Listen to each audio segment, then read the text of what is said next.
Same face ಅಂತ ಅಲ್ಲ, ಅವ್ರಿಗೆ ಹೇಳಕ್ ಬರ್ತಾ ಇಲ್ಲ. ಹೇಳ್ತಾ ಇದ್ದಾರೆ ಅದು ನಿಮ್ಮ ಟಿ ವಿ ಚಾನಲ್ಗಳಲ್ಲೇ ಇರ್ತಾರೆ ಅವರು. ಅಲ್ಲಿ ಯಾವುದೋ ಶೋ ಅಲ್ಲಿ ನೋಡಿರ್ತೀವಿ, ಪ್ರೋಗ್ರಾಮಲ್ಲಿ ನೋಡಿರ್ತೀವಿ, ಮತ್ತೆ ಅವ್ರನ್ನೇ ಎಲ್ಲ ಇಲ್ಲಿ ಮತ್ತೆ ಅವ್ರು ಇಲ್ಲೇ ಬರ್ತಾರೆ, ಬೇರೆ ಮುಖಗಳು ಕಾಣ್ತಾ ಇದೆ. ಕರೆಕ್ಟಾ ಸರ್?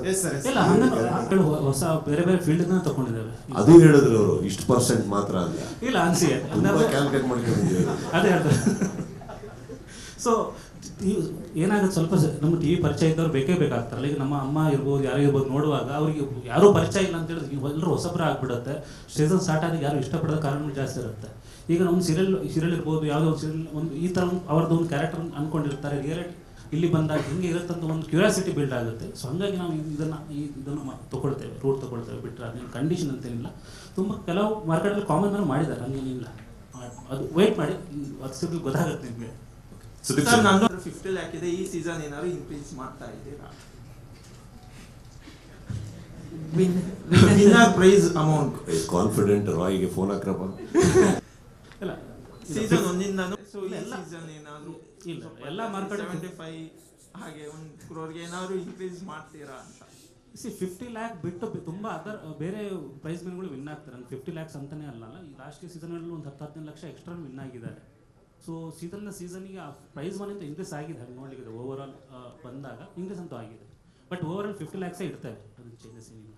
ಸುದೀಪ್ ಸರ್, ಪ್ರಶಾಂತ್ ಸರ್ಗೆ, ಲಾಸ್ಟ್ ಟೈಮ್ ಅಲ್ಲಿ ನಡೆದಿರುವಂತಹ ಮನೆಯಲ್ಲೇ ಈ ಬಾರಿಯ ಬಿಗ್ ಬಾಸ್ ಸೀಸನ್ 12 ಕೂಡ ನಡೆಯುತ್ತಾ, ಹಾಗೇನೆ ಅಲ್ಲಿ ನೀವು ಲೀಗಲಿ ಪರ್ಮಿಷನ್ ತಗೊಂಡಿಲ್ಲ ಅಂತ ಹೇಳ್ಬಿಟ್ಟು ಅಲ್ಲಿ ಸುತ್ತಮುತ್ತ ವಾಸಿಸುವಂತಹ ಒಂದಷ್ಟು ಜನರ ಒಂದು ಆರೋಪ ಆಗಿತ್ತು. ನೀವು ಲೀಗಲಿ ಬಿಗ್ ಬಾಸ್ ಅನ್ನ ನಡೆಸೋದಕ್ಕೆ ಪರ್ಮಿಷನ್ ತಗೊಂಡಿರಲಿಲ್ಲ. ಸುದೀಪ್ ಅವರು ಕೂಡ, ಅವರ ಅಭಿಮಾನಿಗಳೇ ನಾವು ಕೂಡ, ಅವರು ಹೇಳಿದ್ರು ಕೂಡ ಅಲ್ಲಿ ಸುತ್ತಮುತ್ತ ನಮ್ಗೆ ಪ್ರಾಬ್ಲಮ್ ಆಗ್ತಿದೆ ಜೆನ್ಸೆಟ್ ಅದ್ರ ಕಡೆಯಿಂದ ಅಂತ ಹೇಳ್ಬಿಟ್ಟು.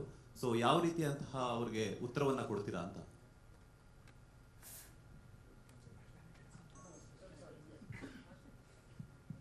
ಅದು ನಿಮ್ಗೂ ಇದೆ, ಯಾಕಂತಂದ್ರೆ ನಿಮ್ಮ ಅಭಿಮಾನಿಗಳೇ ಕೇಳಿರುವಂತದ್ದು. ಲಾಸ್ಟ್ ಟೈಮ್ ಒಂದಷ್ಟು ಸೋಷಿಯಲ್ ಮೀಡಿಯಾಗಳಲ್ಲಿ ಕೇಳಿದ್ರು. ಹಾಗಾಗಿ ಅವ್ರು ಕೊಟ್ರೆ ಬೆಟ್ರ, ನಿಮಗೆ ನಾನು ಕೊಟ್ರೆ ಬೆಟ್ರ? ಇಬ್ರು ಹೇಳ್ಬೇಕು ಸರ್. ಅದು ಹೆಂಗಾಗುತ್ತೆ? ಯಾರೋ ಒಬ್ರು ಚೂಸ್ ಮಾಡಿ. ನಿಮ್ಮ ಫ್ಯಾನ್ಸ್ ನೀವು ಹೇಳ್ಬೇಕು, ಹಾಗೇನೆ ಅವ್ರಿಗೆ ಹೇಳ್ಬೇಕು. ನೀವು ನನ್ನ ಫ್ಯಾನಾ? ಅಫ್ಕೋರ್ಸ್ ಸರ್, ನಾನು ಮಾತಾಡ್ತೀನಿ ಬಿಡಿ ಪ್ರಶ್ನೆ. ಸರ್, ಇವಾಗ ಅಗ್ರಿಮೆಂಟ್ ಅನ್ನುವಂಥದ್ದು ಸಿಕ್ಕಾಪಟ್ಟೆ ಸೌಂಡ್ ಮಾಡ್ತಾ ಇದೆ, ಅಂದ್ರೆ ಆ ಒಂದು ವಿಚಾರ.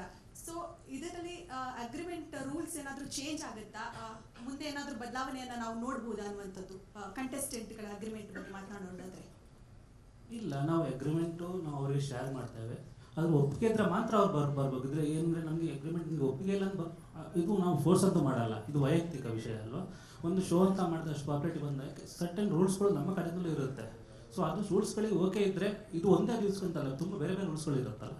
ಅದನ್ನು ಅವ್ರು ಓಕೆ ಇದ್ರೆ ಮಾತ್ರ ಬರ್ತಾರೆ. ಸೊ ಅದು ನಾವು ಅದನ್ನು ಫೋರ್ಸ್ಫುಲ್ ಮಾಡಿ ಇದು ಸೈನ್ ಹಾಕಲೇಬೇಕು ಅಂತ ಯಾರು ಹೇಳಲ್ಲ. ಸೊ ಅದು ವೈಯಕ್ತಿಕ ಆಗ್ಬಿಡುತ್ತೆ. ಸರ್, ಐಶ್ವರ್ಯ ಇಷ್ಟು ಭಾಷೆಗಳನ್ನ ಮಾತಾಡಿದ್ರೆ ಹಾಡಿನ ಮೂಲಕ ಎಚ್ಚರಿಕೆಯನ್ನ ಕೊಡ್ತಾ ಇದೆ. ಆದ್ರೆ ಕಳೆದ ಬಾರಿ ಆ ತರದ್ದೇನೂ ಇರಲಿಲ್ಲ.